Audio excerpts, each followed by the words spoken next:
conservatoire education and becoming firmly established as professional singers. Lots of the ones who show real verve and real promise and work really hard end up for a little bit too long being trapped in a kind of cycle of being the understudy.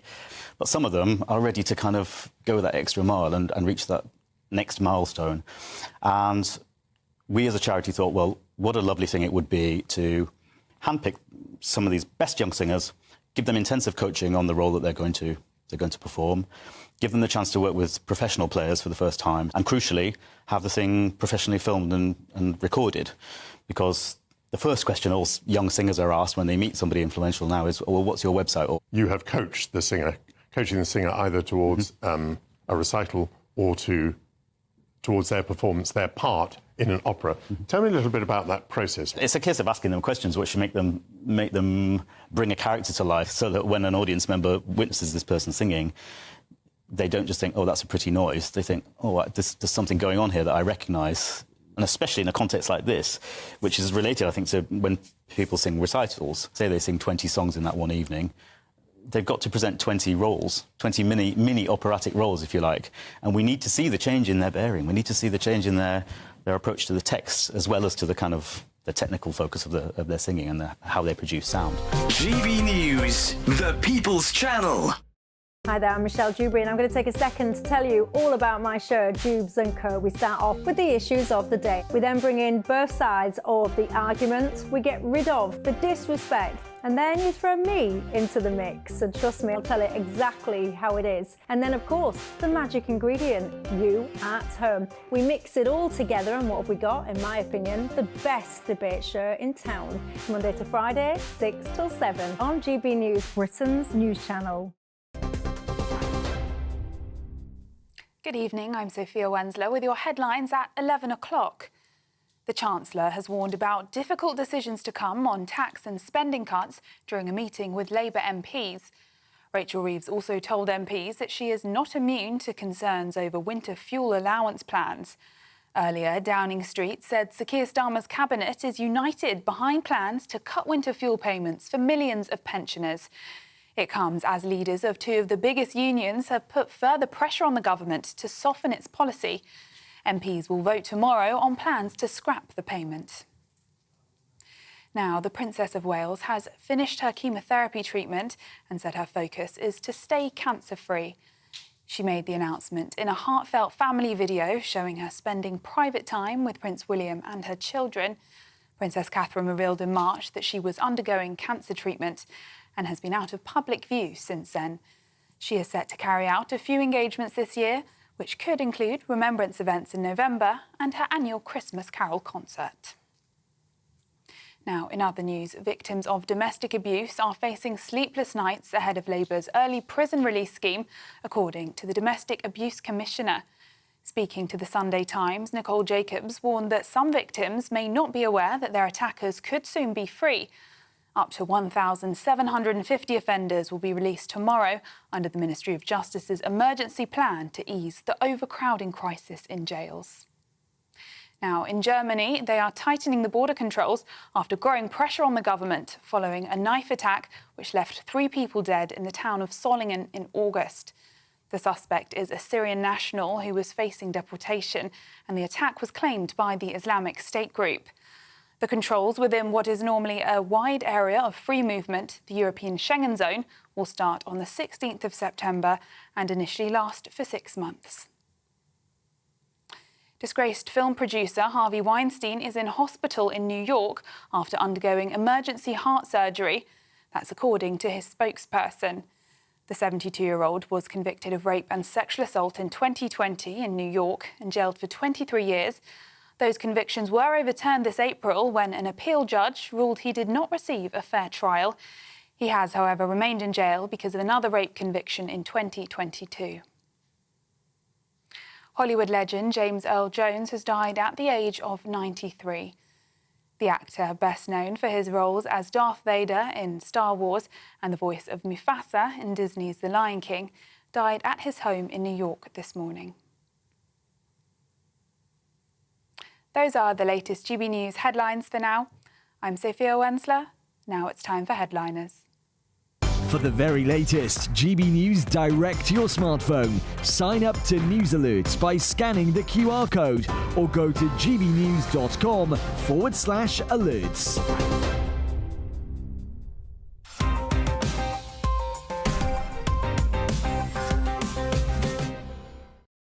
Hello and welcome to Headliners. It's your first look at Tuesday's newspapers with 3 comedians/oracles. I'm the wise one, Andrew Doyle. Josh Howie is the youngish one. And we've got... What? I don't want to hear it. Well, I was going to say... No, I won't, because... Well, there's three oracles, aren't there? Yes. There's the wise middle, there's the young, good-looking one. Yes. And then there's the... hag. The hag? Yeah, there's the hag. That's not good. Lewis Schaefer, you are anything but a hag. Thank you very much, I think you're a very fine figure. I shouldn't have interrupted you. I forgot this was a comedy show. Oh, yeah. I forgot that. Someone jumping in before the punchlines is never good. Yeah, but you don't Josh, write punchlines, so you don't know what that's like. No, I don't. I know what it's like. Yeah. Because I don't write it. Yep, there we go. Well, look, we're going to have a look at Tuesday's front pages before we crack on. The Express is leading with, "Your kindness is humbling. Out of darkness can come to light." This is the story, obviously, about the princess and her overcoming her chemotherapy. The Telegraph has got, "I want to stay cancer-free." Same story there. The Independent. Unions warning to Labour over winter fuel row, as well as a picture of the royal family. The Eye has got pensioners in poverty. 770,000 set to lose winter fuel payments. The Daily Mail has another story about Kate. Out of darkness can come light. And finally, the Daily Star also has a story about Kate. Those were your front pages.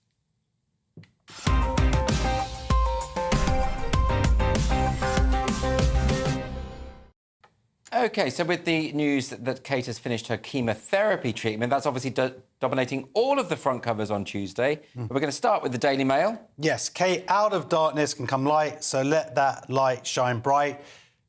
During chemotherapy, she's been doing a lot of poetry, I understand. Did she write that poem? Of course she did. Well, I mean, hey... I don't know. Maybe she did. Yeah. Why? And she made this video as well. It was a very beautiful video. Or it's a big team of people working for Palace. You are so cynical. I don't know. It could be one or the other. Even in these most lovely of stories, you can find a cynical edge. It is great. Of course it is. She's a young woman. She's our future queen. Potentially. Yes. It's... So we don't know. The monarchy might be abolished by then. The monarchy might be abolished. I Yeah. think being a little bit. Anyway, but they've sort of come out weirdly with it. So it's great that any human being. It's great that she's got Obviously. she's got through this. Yeah.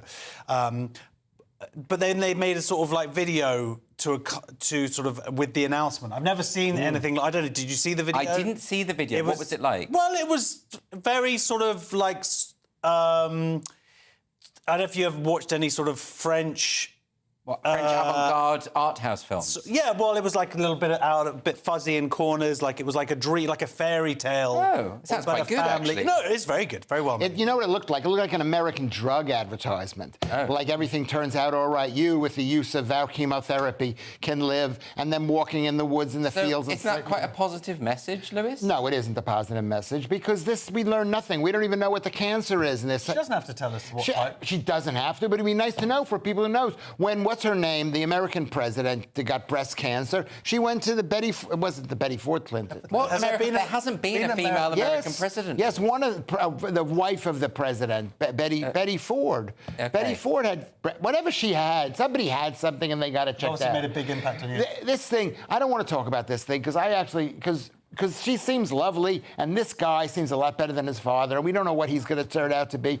But the truth is that cancer is chemotherapy. I don't believe that chemotherapy can cure cancer. Well, there's a lot of people who have been through chemotherapy and it's done wonders for them. Yes. So, I would suggest if you've got cancer and chemotherapy is recommended, that you should not listen to Lewis Schaefer.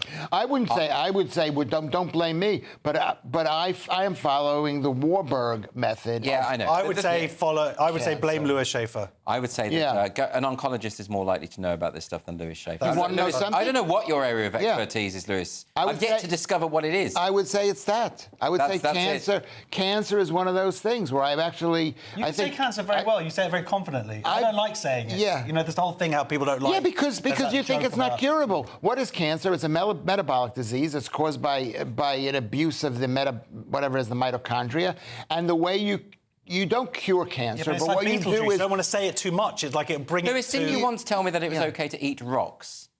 Well, I eat rocks every morning. There we go. I have some magnesium. That And calcium is a rock. That says it all. We're going to move on to this and story. zinc is a rock. We're moving on now, Lewis. Sorry. To the Telegraph. And obviously the Telegraph is running with the same story. But they also have another story halfway down the page. What's this about? Pensioners, £1,700 better off with us, Reeves tells Winter Fuel Rebels. This is Reeves. She's the chancellor, and she's supposedly the person in charge of the budget. And they decided to cut back on the £500 that... £300. Is it only £300? Yeah. How come I got a check for £500? Because you're... That was for something different. That was for those films you made. Right. So what she's saying is, because pensioners are getting the triple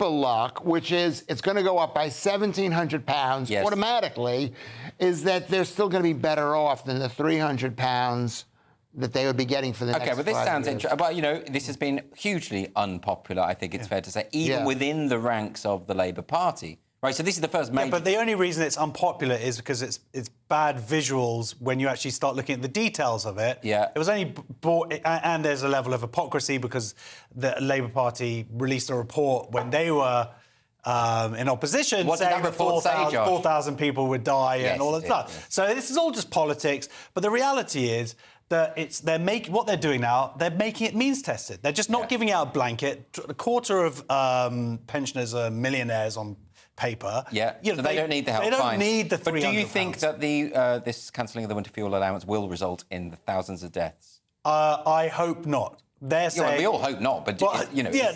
well, they're saying... Well, if Labour said it, come on. The problem also is that of the 800,000 who would be eligible for it, only about 5% of people have actually applied for it so far. Yeah, sure. So, of course, that there are... But even with the winter fuel...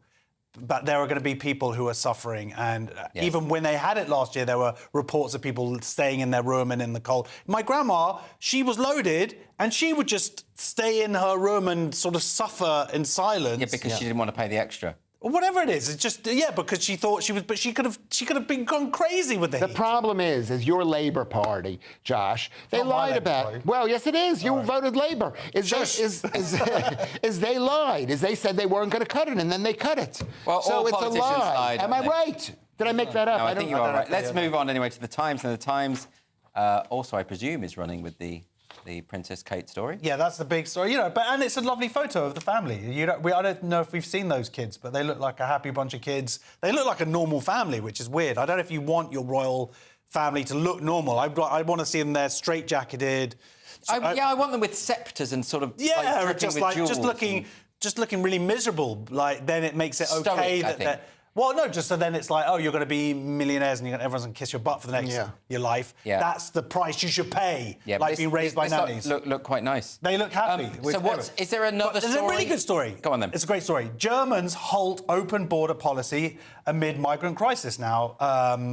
They let in about 1 million migrants. They were like, hey, everyone come here because we need you. And then it turns out crime went really bad and they've had terrorist attacks and it's been pretty terrible. So now they're closing all of the borders. Yes. And Austria have immediately said, well, if you send people back to us, we're going to have some problem. You don't want problems between Austria and Germany. Yes. And also, what does this mean for Schengen, which is the open border European policy? So this is a sort of...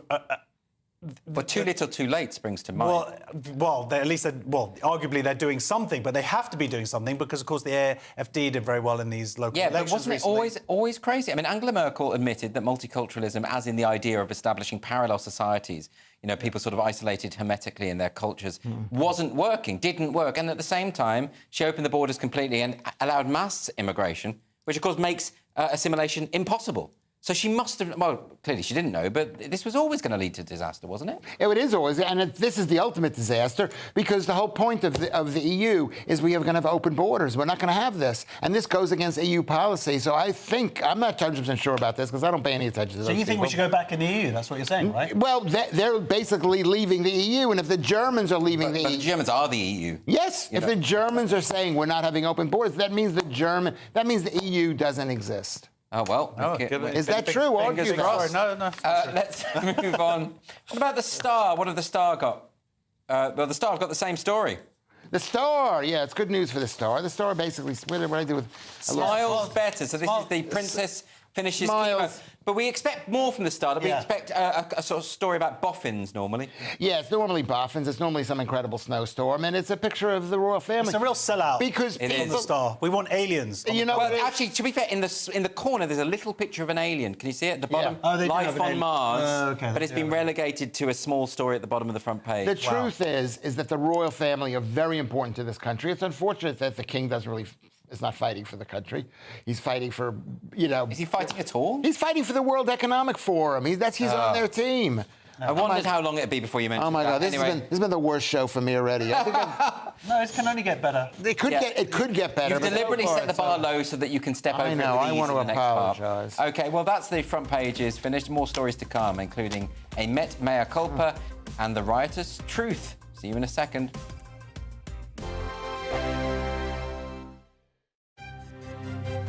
GB News Breakfast. Every day from 6 a.m. Stay-at-home dads, good or bad? I personally think when you just have a baby, your hormones are all over the place, you're breastfeeding, to go back to work, I feel personally it's a big old thing. And I think babies really need their mums. On the other side, if a stay-at-home dad was a stay-at-home dad for years, I would also say, well, come on now, the children are in school. What's the issue? Why can't you go back to work? It's really interesting because my husband's been a stay-at-home dad for 6 months and is working part-time. We both work part-time now. And that was always the choice that we were going to make. And it's been the best thing ever for my family. My husband and my daughter have the most incredible bond.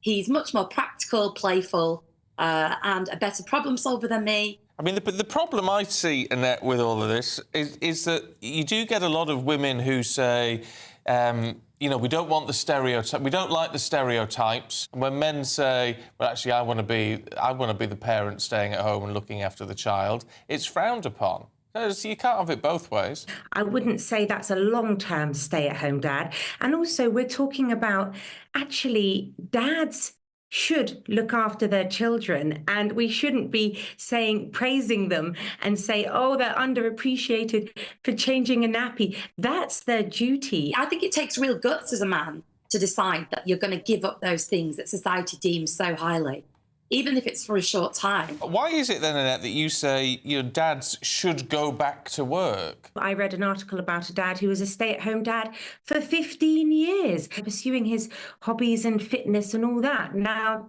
I just don't think that's fair. GB News, the People's Channel. In the GB Newsroom, we bring you the news as it happens. With our team of dedicated journalists across the UK, we're ready to keep you up to date with what's happening every half an hour, every single day. Bulletins here on GB News, the People's Channel, Britain's news channel. If you want your news to be straight talking... This is a nightmare for the Conservatives again. Down to earth. It's not just Nottingham where this is happening, is it? And most importantly, honest. Hard-working, middle-class taxpayers, they'll get their book thrown at them. Then catch me, Martin Daubney, Monday to Friday, 3 till 6 p.m. on GB News, Britain's news channel. Join me, Nana Akwe, for an informative, interactive news programme with a difference. It's fun. No, he didn't say that, Dave.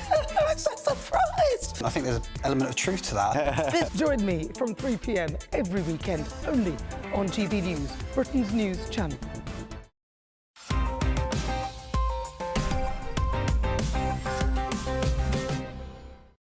Welcome back to Headliners. It's your first look at Thursday's top news stories with me, Andrew Doyle, and a couple of other blokes.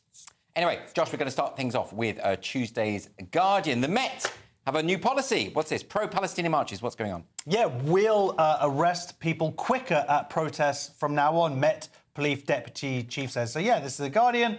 And they've sort of said, oh, yeah, maybe we should do our job. Well, who do they mean? Do they mean people who are breaking the law, or do they mean... Well, yeah, people who break... So, right, well... Yeah, hopefully not people who aren't breaking the law. Well, you say that, but you see, with these new powers that the police have to arrest people for being, say, noisy or... No, this is more just like the traditional Jew hate.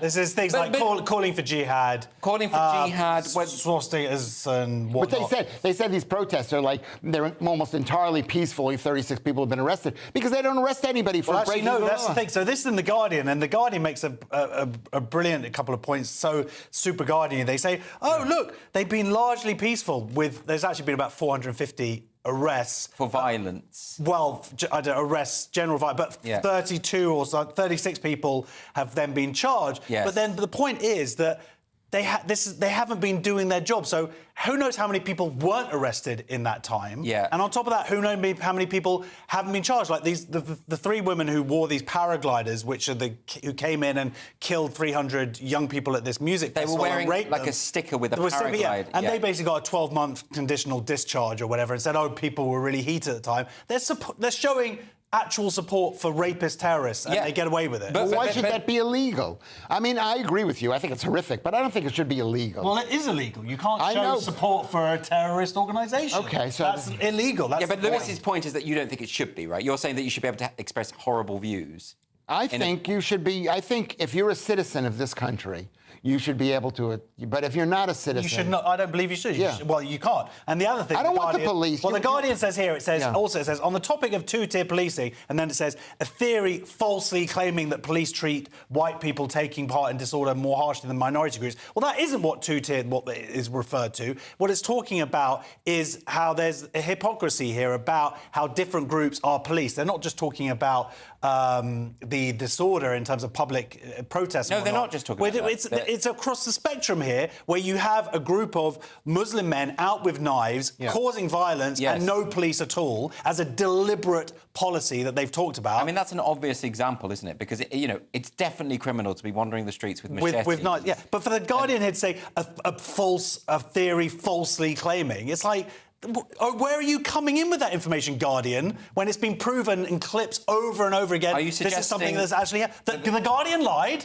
I mean, that's outrageous. Aren't representing the actual truth. Sorry. Anyway, getting back to the story. But even the Telegraph said the exact same thing. No, but getting back to the story. This is in the Guardian. But the point is that this is the Deputy Police Commissioner admitting that they should have come down and done their job come in October, and the problem is that then from that it emboldened these protesters to come out and just with the most outrageous racism and whatnot, and also it set the tone of the policing of these type of marches where people can just get away with it. Well, didn't the police arrest a guy for holding a sign saying Hamas are terrorists?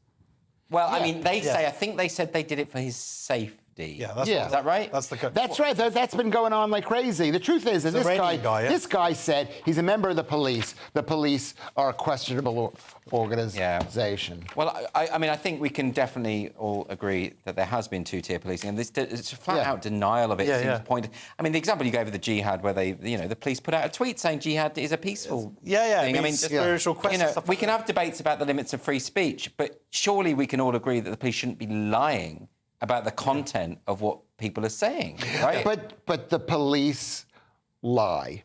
They've historically always lied. But now you can see those lies. When you can see the actual the footage, and then you have The Guardian. But go back 20 years, you're not going to be seeing it. And that's the world that we live in now. Yeah, it's creepy. OK, we're going to move on now to The Times. Sorry.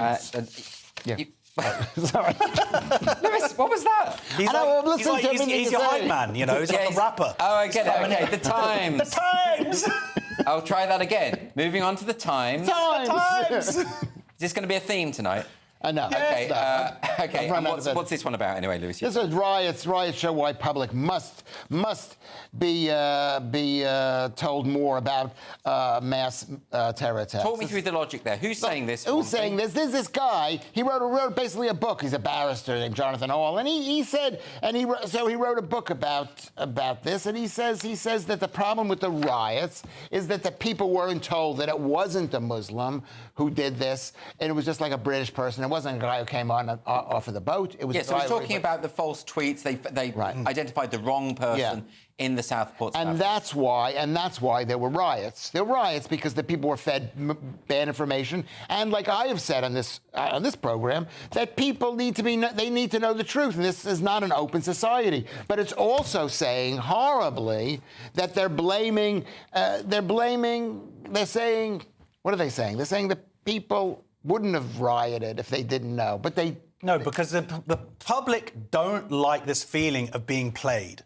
Yeah. And that's what's been going on. So wait, are you saying it wasn't just the misinformation? No, this has been a long-term thing where the public feel like they're not getting the information. They feel like the government are trying to manage everybody and go, no, we're not going to... And feel being played by the traditional media outlets where we can't reveal the stuff. And unfortunately, that allows bad faith actors to step in. That allows misinformation to step in. We've seen this before with previous terror attacks where this information's held back. Yeah, so when we've seen attacks where they don't identify, even when they know who it is, say it is a Muslim asylum seeker or something, they will withhold that because they don't trust the public with that information. You also get a lot of people saying all the time, you hear it again and again, this person had mental health issues.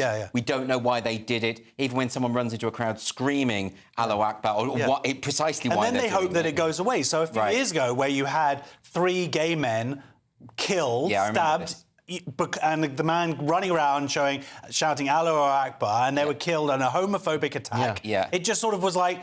No one really mentioned it in the media, and then it went away. Why this was done. And then it was kind of announced a year later in court. And but the guy was shouting his motive out loud. And so we at the time weren't savvy enough, I think, to pick up on these. No, we're not savvy enough. We're savvy enough now. What this guy is saying, he's saying there are conspiracy theorists and grievance merchants who are out there promoting this stuff. There are, because they step into But the truth is that people are, I mean, I can't speak for the people, but the people are furious out there. They're worried and furious, and that this guy is just basically apologize. They're saying we need more. No, he's not apologising. I don't think he's saying more censorship. I think he's saying more transparency. Yes, but he's still saying that this action might not have happened, but it would have happened because the people are... Well, I think we don't know for sure, but I think you can certainly say that the misinformation was part of it. But I think it's very interesting that people, when they were told that this was an asylum seeker, believed it straight away, because that kind of thing has happened an awful lot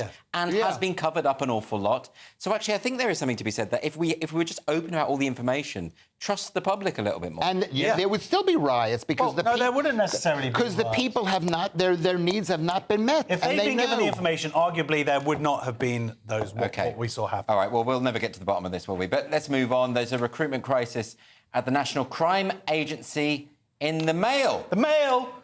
The Mail. Are you going to do that all night, really? You're going to shout out the name of the paper? I think, yeah. OK. National Crime Agency is on its knees, which is the best. What is that? Like that. So this is part of Keir Starmer's plan to deal with the gangs, the smash the gangs. And the problem is that they're actually losing more employees than they're gaining because it's got the lowest...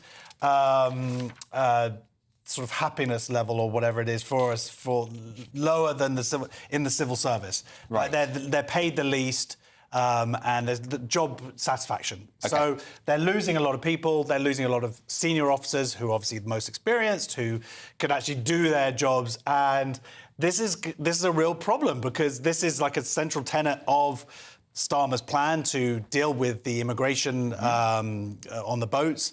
And it doesn't matter now that they're going to put some money into it. Well, is it too late? Is it too late, Lewis? I think it's too late because I think they set this thing up to be like the FBI, and they don't realize that in America that the FBI has a 75 or 100-year history of being malevolent and being bad. And they got a lot of bad. J. Edgar Hoover was a very bad man. Okay? Wasn't he a bad man? Yes, he was a bad man, and who knows what else. The FBI can't be trusted in America now. So I think it's a disappointment for Keir Starmer because he wants a police force that's going to back him up. And if it's not going to back him up, he's going to get rid of them. OK, we're moving on to The Guardian now. And the good news is children will no longer be affected by the COVID lockdowns. The bad news, it'll be in about a decade. Yep. Impact of COVID lockdowns to disrupt England's schools into the 2030s, report says. Wowzers. So this is an analysis, the Association for School and College Leaders. We've returned to this a few times over the last few years. It's maddening then, it's maddening now. They're specifically talking about children going into Year 7 with reading difficulties, poor personal organisation and whatnot from those lockdowns. My son just started Year 7, so that's exactly the remit. I believe that age group was one of the worst hit age groups because it was yes, and it's 2 and noticeable, 3. hasn't it? Like they're really massive drop off, really yeah. behind, because that was those 2 years were like the core learning years of reading, whatever. And I think back to what a terrible teacher I was. And teaching is hard. So I don't blame the teachers as such. I blame the unions. Yes. Who fully went in like, we cannot open school, which is the purpose of what you're there for. Well, I never understood it because we always knew that children weren't at risk of the virus. So I really genuinely don't understand why the union... I mean, the unions are pretty much dominated by activists. Yes. Now. That's the problem. And so we had this Well, the argument was that teachers were at risk, but a lot of teachers, certainly in primary schools, are young. Yeah. And so keep the at-risk teachers at home who have underlying health conditions or who are elder, but certainly the younger ones who also weren't at risk, that's your job. Now, Lewis, the thing is, it is true, isn't it, that once these kids fall behind, I mean, I've been a teacher myself, kids miss a couple of weeks, it really makes a difference. Yeah, and it wasn't just a couple of weeks, it was months, it was years. And as you know, at the time, I said it's ridiculous, and they knew it was ridiculous. What it is this is the Guardian. They should be punished for the lockdowns. They should be punished for COVID. But the Guardian didn't do the lockdown.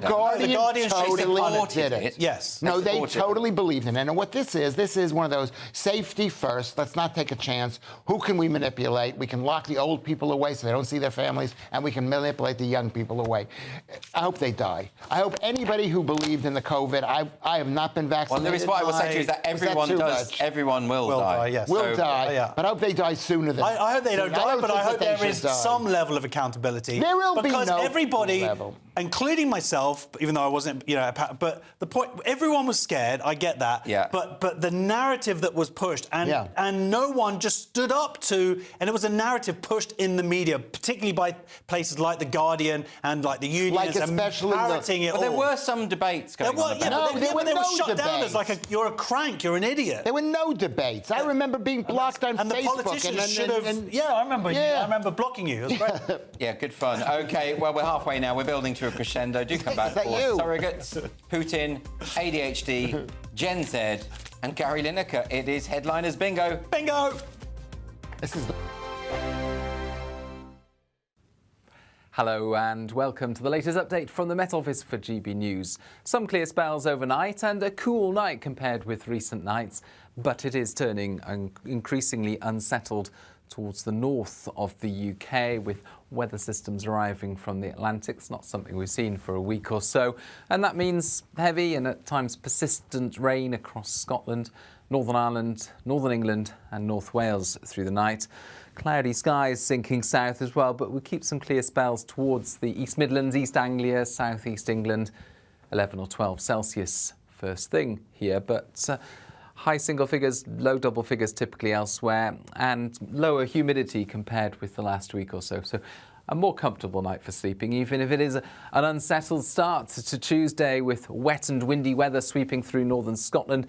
I think Shetland and Orkney could see some disruption from heavy rain and strong winds during the day, as well as blustery weather for western Scotland, Northern Ireland, heavy showers and gusty winds. An area of rain sinks south during the morning across northern England, reaching North Wales and parts of the Midlands by lunchtime. Ahead of that, we've got thickening cloud for southern parts, with a few showers moving into Wales in the southwest, perhaps one or two developing later in the southeast. So effectively, it's a showery day, but with some longer spells of rain at times, for example, the end of the day across southern parts. 19 Celsius in the south, 11 in the far north and northeast, with 50-mile-per-hour wind gusts, and the wind coming from the Arctic. Now, that Arctic wind is going to sweep across all parts by Wednesday. That means it's going to feel cold in the wind, unusually so for the time of year. Frequent showers moving through as well, particularly in the north and northwest, but some sunshine in between, so it's not going to be a complete washout. Fewer showers on Thursday and Friday, more rain in the north this weekend. Mark Dolan tonight is your weekend dose of news, debate and entertainment. This sounds like a wild conspiracy theory. Don't miss my big opinion.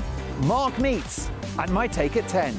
Democracy is a funny old thing. And we don't do boring, not on my watch. I just won't have it. Let's go and get another glass of that bubbly. You've earned it. That's Mark Dolan tonight, Saturday and Sunday, 9 to 11, only on GB News, the People's Channel, Britain's news channel. Hi there, I'm Michelle Jubry, and I'm going to take a second to tell you all about my show, Jubes and Co. We start off with the issues of the day. We then bring in both sides of the argument. We get rid of the disrespect. And then you throw me into the mix. And trust me, I'll tell it exactly how it is. And then, of course, the magic ingredient, you at home. We mix it all together, and what have we got? In my opinion, the best debate show in town. Monday to Friday, 6 till 7 on GB News, Britain's news channel.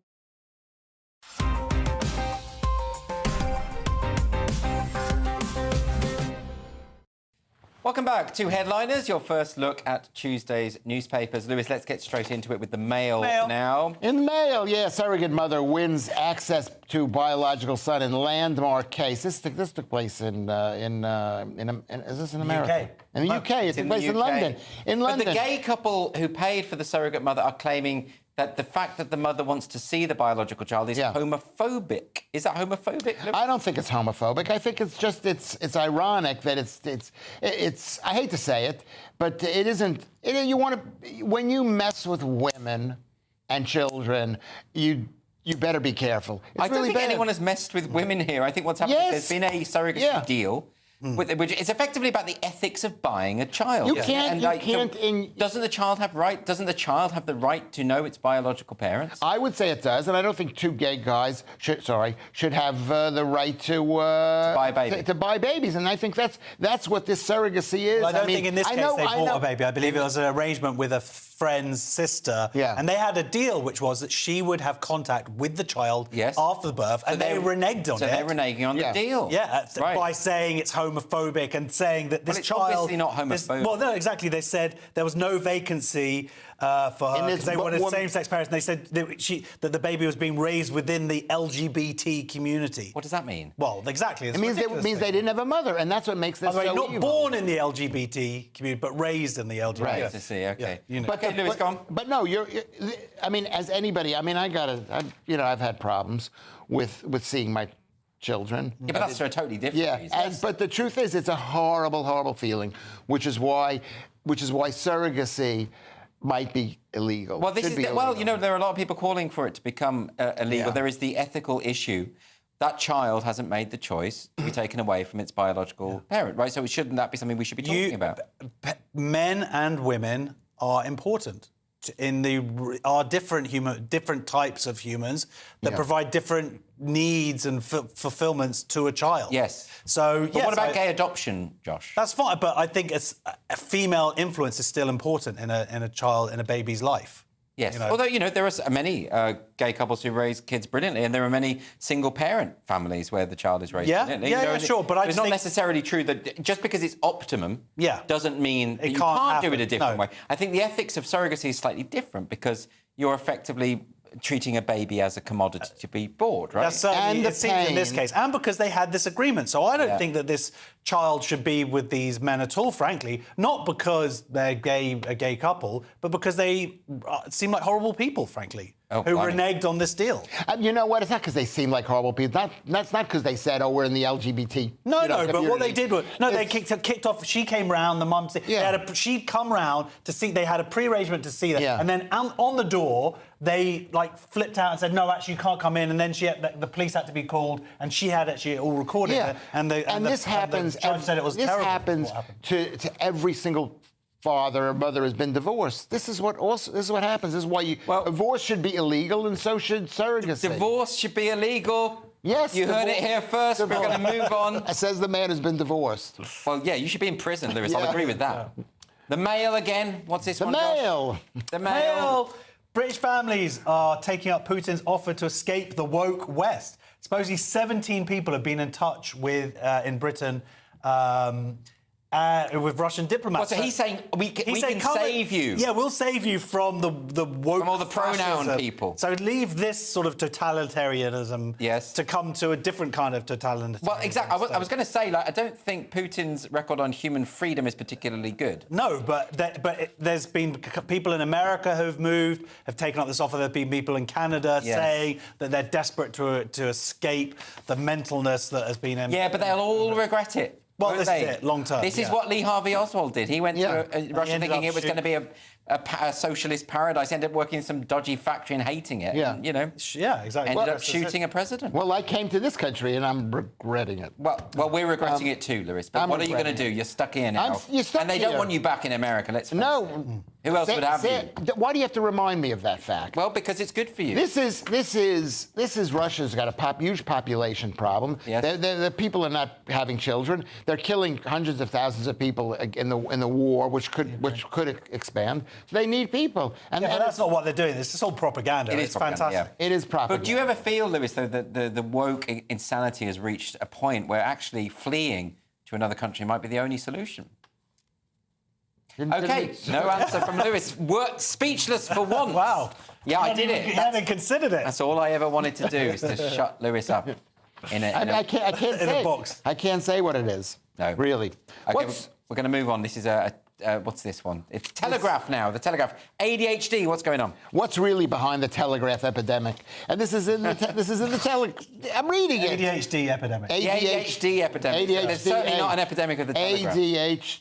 What did I say? Yeah. What did I say? The guy basically wrote a report and he said that it's Parkinson's laws, that a job increases to the time allotted to it. There's now millions of social workers. There's millions of drugs, and there's millions of kids who think, well, if I say that I have ADHD, I can get more It's not time. just kids. I mean, the article talks about adults who are also being diagnosed. Increased 20-fold. Yes, right, exactly. Yes. Now, there's because a lot of... because it has to do with the victim society that we live in. Everybody's a victim. So there is a lot of discussion about ADHD and whether it is a product of over-diagnostic culture. I'm sure some people do have conditions, no doubt, but there's a lot of kids who are badly behaved who are diagnosed with this when they're not really. Well, more than that, there's also a lot of kids that they're saying are doing it to get extra benefits. It turns out that a single mum with 2 kids and they all get diagnosed with ADHD will get, instead of getting 20 grand in benefits, will get 33 grand in benefits. That makes it very much worthwhile. And there are people online actually teaching, called disability influencers, who will teach all the trick questions to game the system. Yeah. But that's not to say that everybody is. But with benefits going up to 6.4 billion in the next 5 years, and 17% of 15 to 16-year-olds are now already classified as disabled, right, because they've got ADHD. Wait, can I just interrupt you a second, Josh? Yeah. Didn't I say that? Didn't I say you didn't say it anywhere near as eloquently? No, I didn't, but I'm not going to. But I made the point. Yeah, you sort of made the point. Yeah. You're leaving the viewer to kind of decipher your ramblings to work out what the point is. Well, what are they till 11 o'clock at night? Do you think they want to hear something coherent? Yes, they do. Yeah, they do, absolutely. But the crux of it is that there is no universal test yet, recognised test for ADHD. Because ADHD does not exist. How did I know you would say that? It doesn't exist. We're moving on to... Lewis has got it, by the way. Yeah, of course he has. Yeah. The Telegraph, again, Josh, it seems like Gen Z all want to become comics. Yeah, 3/4 of Gen Z plan not to work their whole life in 9-to-5 jobs. So comedy is obviously... Worked out for you. Yeah, exactly like that, yeah. Actually, ironically, it's happened the other way around for me. It has, hasn't it? I started as a comic, and now I have a job. There you go. Very weird. There you go. But... Stop bragging. Yeah, I'm bragging. So this is because they all watch YouTube, and they see all the influencers, and they're on TikTok, and they see... So they think that they can all make a job either by creating some app or just taking photos of their food. Yeah, but there's nothing new about this. I mean, kids have always thought, oh, well, I'm going to be a big star, I'm going to be able to do something that isn't the same. I grew up in the era where the dream was to be a sort of Channel 4 presenter. That was a dream, was it? That was the thing. Not a nightmare. No, that was it. Like, oh, if I work really hard, one day I'll get to be a Channel 4 presenter. But you became a GB News presenter. So very close. A few dots down on the dial. I'd say you're a few dots up. Yes, I agree with you. I think as things stand out. But this, in terms of children not going to university as they become teenagers and whatnot, I think very much so now. We live in a culture where you're not expected to have the same job for life. Right. And children now are sort of growing up with that expectation. But who would want to be an Instagram influencer, Lewis? I mean, you're a kind of influencer on Twitter with all your advice. You're continually posting images of your lunch, which is something you do a great deal. Yes, my ties. Your ties. So you've got sartorial commentary. It's from Banana Republic. Well, there we go. You've just advertised them as well. You're probably getting paid by them too. So this is, you are very much a kind of influence. Well, who wants to work? And I think as Britain becomes less feudal, and when I arrived here in 2000, it was feudal. It was people don't want to work for like Josh is right. They don't want to work at a job when they see all this money gushing around. And who would want to be an Instagram? So you came to England I would. when it was a feudal system. No, his career was feudal. Yeah, I see. That's what it is. And finally, in the Telegraph, Lewis, Gary Lineker goes all Gary Lineker-y. Oh my God, this guy's horrible, Gary Lineker. Nothing. I shouldn't say that. He's lovely. I love him on the TV, but I mean, to hear him talk about stuff, I'm not that interested. Gary Lineker, Lee Carsley, he's in that Anthem row. Wait, what happened? Anthem Gate. Yeah, he basically, the guy who was the manager of England, didn't want to sing the British national anthem. So he stood in the row and he just didn't sing. And he just didn't sing it. And what's his name? Gary Lineker says, I don't want to sing it either. And I wouldn't want to sing it either. But the fact is, it's your team. This is the motto of the team. We got to sing the motto of the team. Well, hang on a minute. What if you're a footballer and you're in the England team, but you're a Republican, say? I think you should sing it because if you're fighting for the England team, as I'm a Republican, I think the royal family... Yeah, but what football? Yeah. You don't fight. But Josh, you can be a patriotic English Republican. You can be someone who believes we shouldn't have a monarchy, but you still care about your country. What's wrong with that? No. Why not? No, you've got to sing that song. No way. Sing that song. And what if you're a bad singer? How about that? Well, this is actually, as the article turns out, it is because he's saying, I'm a bit that's an excuse. I'm a bit insecure with my voice, but it is him making an excuse. Also, no, I'm sorry, he's not making... If you're a bad singer and you sing the national anthem, that's like an insult directly to the king. Interesting. I think that it actually shows your love of the king more if you sing and you overcome your insecurities. No, I don't think so. What's the American national anthem like? It's unsingable, and what's her name made it even more unsingable. Roseanne Barr, she screeched it, and it was a major thing. The truth is, I don't want to be told anything by Gary Lineker. The best thing about this article is the second half of it, he starts talking about football, and you're like, oh, this is what you should be. I mean, that's where I tuned out. He rarely talks about football. But you're like, oh my gosh, this is you. What? Please, he's actually good at just that. Stop talking about Israel and all this other stuff. Just talk about football, mate. And stop bragging that you read the second half of the article. He's always like showing off to the people. Because Lewis, you don't prepare. I have no idea why we hire you. Didn't make the first half. Well, because I'm working cheap. You're a diversity hire. Yeah. OK, just the final section to go, and then Oblivion. But before that, Hogging Tables, Goonies Part 2, and Frazzles! Frazzles! This is GB News, Britain's news channel. Did you know several Paralympic GB track and field athletes are aiming to go for gold this summer in Paris? So aside from pure talent, a British firm has incorporated, get this, space technology in the materials of running clothes to help athletes perform at their ultimate capacity. I'm not sure if I believe this, but we'll find out in a sec. Trailblazing scientists, engineers and designers at British firm Rion Labs have taken an idea first used in a NASA project, and they've now developed it for over 15 years at Imperial College in London. First of all, please can you explain to us a bit more about how and what this incredible technology is? Yeah, well, as you mentioned, our founder, Dr. Dan Plant, spent many years developing these kind of dynamic materials. That means they behave in what's called non-Newtonic way. So they don't follow the rules. Effectively, they can change their behavior depending on kind of stress or stretch you apply to it. So what you get on an athlete level, if you imagine you have a garment, it's supercharged. It's such that the garment changes its support depending on your movement or your activity or the speed at which you run. So you're saying that it generates, what, more sort of kinetic energy, is that right? Not quite. It makes you effectively make more out of your own energy. Spot the athletes with the wavy curves and stripes, you'll see that. So that's super polymer we have in combination with these stripes that are kind of built around the way your muscles moves. You said the difference between first and fourth place is a fraction of a percent. Yeah, that's the main difference it makes. So even if you manage to kind of make more of your own energy and improve your performance by 1%, that's the difference between podium and non-podium.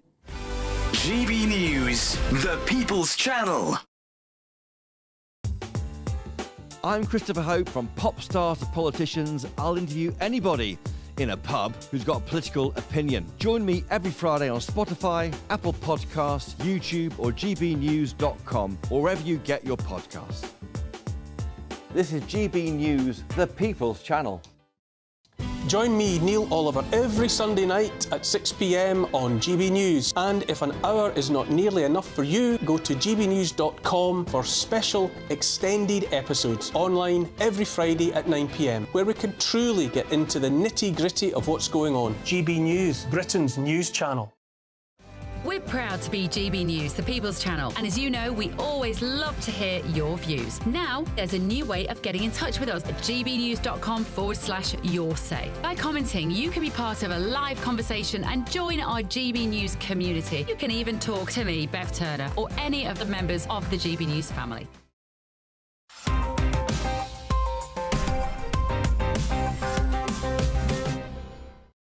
Welcome back to the final section of Headliners, your first look at Tuesday's newspapers. Josh, we're going to kick off with Tuesday's Telegraph now, and there's no such thing as a free lunch. Indeed. Cafes pull the plug on laptop table hoggers. These are two cafes. One's called Milk and Bean. The other one's called The Collective.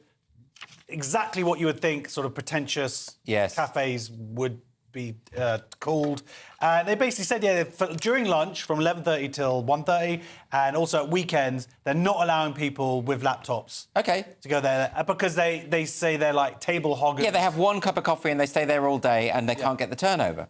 Well, you can understand that. I mean, when you book a restaurant, you only have a window, don't you? You have 2 hours maximum. Better just shove that food down. Yeah. Well, I mean, you can eat leisurely in 2 hours. They want people to come. They want them to, like, bring musical instruments, didgeridoos, whatever. Do they? To, like, hang out and be cool. Oh, is that sort of hipster place? Yeah. That's not what the article No, I mean, on the other hand, surely cafes, the whole point of cafes is that you can go there and... I mean, J.K. Rowling wrote her Harry Potter books in a cafe because she bought a cup of coffee and stayed there all day writing. What's wrong with that, Lewis? There's nothing wrong with it. And you could, if you own a cafe, you could have laptops. Yes. And if you have a cafe, you could not have laptops. This is like the total non-story. Non-story. It's a non-story. Okay. Because businesses can say you could, Well, I think that they should, but they should charge like a premium, like charge a couple of quid extra. They could do like a laptop fee. A laptop fee, yeah. Yeah, they could do that too. Or they could say, you know what? Right now you don't have a laptop, but other times you can. And they have a big sign and no one would be upset about it. It'd be laptop day. You're right, it's a non-story. Let's move on to another one now. This is The Independent. Lewis, is goodbye the hardest word? Yeah, this is John Cleese says goodbye to Twitter, or X as they call it, but his daughter is unconvinced. And this is my good friend John Cleese, as you know. Andrew's a good friend as well. Didn't I introduce you Who's to he him? better friends with? Me. Andrew, who does he like more? Well, I mustn't comment. But, he did speak to you a fair bit on set, didn't he? I think he did. I don't think you've had... I think you felt an affinity, perhaps. No, I think by the end of it, I realized this guy thought I was an idiot. But yeah, he's very discerning, to be fair. But, OK, so he's left Twitter. He was on Twitter. He has 5.5 million followers, and he wanted to make us think. And people he didn't say why he's leaving Twitter. Well, I get, is this not a non-story insofar as it's up to him what social media platform he uses? Well, no, but the reason why it's part of a larger story is because there's been a sort of spate of celebrities, sort of, I'm not saying he flounced off, but who've sort of like, this is just too much for me now, I'm out of here. Yeah, but I read the tweet, it didn't seem like a flounce. No, it seemed like, it seemed like, I just don't want to do this. I don't want to, and he's like, thank you, Elon, for lunch. So Elon lunch paid, so he obviously feels guilty. Like Elon Musk paid for lunch. I think we make way too big a deal on people what they choose to do online. He has 5.5 million followers. I think that's kind of a lot of money. That's a lot. He probably makes a lot of money off of Twitter. Does he have it monetized? We don't. He might. And even if he doesn't, he's still selling stuff to them, and he wants to communicate. I mean, I would advise to stay on because I think Twitter is, when you've got 5 million followers, is good to promote things. Look at the way Lewis promotes. Yeah, promote me. This is my Twitter thing. My Twitter. I was Twitter before Elon Musk took over. Yeah, you're a big. And he's great. Okay, yeah. Do follow Lewis Schaefer. Keep him happy. Lewis Schaefer.co.uk. Yeah, and send him compliments because he does need them. Yeah, today was. You can follow me at John Cleese. There you go. Tonight was worse than yesterday. It was really. Okay, we're on to the mail now. Josh, what is this? The most important sequel announcement since Godfather Part 2? Indeed. Goonies fans all issue same passionate plea after sequel announcements and social media into meltdown. Goonies Part 2 is coming out. Goonies. Do people remember the Goonies? Movie. Yes. I mean, that's one of the first films I played with my kids. Like, that's just an iconic family movie. It doesn't get better than that, really, arguably. All the Pixar stuff came later, but that is just... Goonies is a very good film. It's a great film. It's a good film. But the problem with doing a sequel... Apparently, they're talking about getting the original cast. Yeah, they're all on board. But the trouble is, Chunk is no longer fat. Yes, Chunk's a lawyer now. And Sean Austin actually is Fat, yeah. So unless they could switch characters? They could switch characters. I mean, that'd be quite an interesting avant-garde way to do it. I don't know what they're going to do about Chunk. Yeah, Chunk is now a very successful Hollywood lawyer. And skinny. And skinny as well. In real life. They can make in real life. But they can make that a feature of the film. I look at Chunky's lost lots of weight. You see, it writes itself. Look at Fatty, Sean White. I'm not shaming Sean Austin for Some of them have gone on to big, they're big stars. Yeah. Some of them. And now the guy who played Gadget, was it Gadget? Oh my Yes. Is it Gadget? Is that the guy with the gadgets? Yeah, the guy with the gadget. I don't know if he was called Gadget. Anyway, he won an Oscar. Wasn't he called Gizmo? I know that's Gremlins. We don't know. The point is, this is quite exciting if they don't mess it up. Because it's a classic. OK, well, look, the show is unfortunately nearly over. So let's take another quick look at Tuesday's front pages. So we've got The Express. They're leading with the story about Kate finishing her chemotherapy. Your kindness is humbling. The Telegraph has the same story. I want to stay cancer-free. The Independent also has a story. Unions warning to Labour over winter fuel row, as well as a picture of Kate's family. The Eye has got pensioners in poverty. 777,000 set to lose winter fuel payments. The Daily Mail also has the Kate chemotherapy story. Out of darkness can come light. So let that light shine bright. Bit of poetry from the Mail there. And finally, the Daily Star also has the Kate story. Those were your front pages. That's all we've got time for. Thanks so much to my wonderful guests, Josh Howie and Lewis Schaefer. We're back tomorrow, by the way, at 11 o'clock with Simon Evans, Steve N. Allen and Leo Kearse. Yes, I thought you were hosting tomorrow. Is that not right? Or Lewis? When are you back on, Lewis? I don't know. Thursday? Wednesday. Is it Wednesday? Yeah, you're Wednesday. Well, make sure you follow Lewis Schaefer, send him some compliments and check out when he is hosting. Tonight was very bad. I want to apologise. You absolutely should apologise. Andrew and even to Josh, who's gotten better and better. OK. Well, look, that's all. That's all we've got time for. Thank you for watching very much. Thanks for putting up with Lewis Schaefer's bizarre comments. And by the way, if you are watching the 5am repeat right now, do stay tuned because right now it's time for breakfast. Yeah. That warm feeling inside from Boxed Boilers, sponsors of weather on GB News. Hello and welcome to the latest update from the Met Office for GB News. Some clear spells overnight and a cool night compared with recent nights, but it is turning increasingly unsettled towards the north of the UK with weather systems arriving from the Atlantic. It's not something we've seen for a week or so, and that means heavy and at times persistent rain across Scotland, Northern Ireland, Northern England and North Wales through the night. Cloudy skies sinking south as well, but we keep some clear spells towards the East Midlands, East Anglia, South East England. 11 or 12 Celsius first thing here, but high single figures, low double figures typically elsewhere, and lower humidity compared with the last week or so. So a more comfortable night for sleeping, even if it is an unsettled start to Tuesday with wet and windy weather sweeping through northern Scotland. I think Shetland and Orkney could see some disruption from heavy rain and strong winds during the day, as well as blustery weather for western Scotland, Northern Ireland, heavy showers and gusty winds. An area of rain sinks south during the morning across northern England, reaching North Wales and parts of the Midlands by lunchtime. Ahead of that, we've got thickening cloud for southern parts, with a few showers moving into Wales in the southwest, perhaps one or two developing later in the southeast. So effectively, it's a showery day, but with some longer spells of rain at times, for example, the end of the day across southern parts. 19 Celsius in the south, 11 in the far north and northeast with 50-mile-per-hour wind gusts, and the wind coming from the Arctic. Now, that Arctic wind is going to sweep across all parts by Wednesday. That means it's going to feel cold in the wind, unusually so for the time of year. Frequent showers moving through as well, particularly in the north and northwest, but some sunshine in between, so it's not going to be a complete washout. Fewer showers on Thursday and Friday, more rain in the north this weekend. A brighter outlook with Boxed Solar, sponsors of weather on GB News.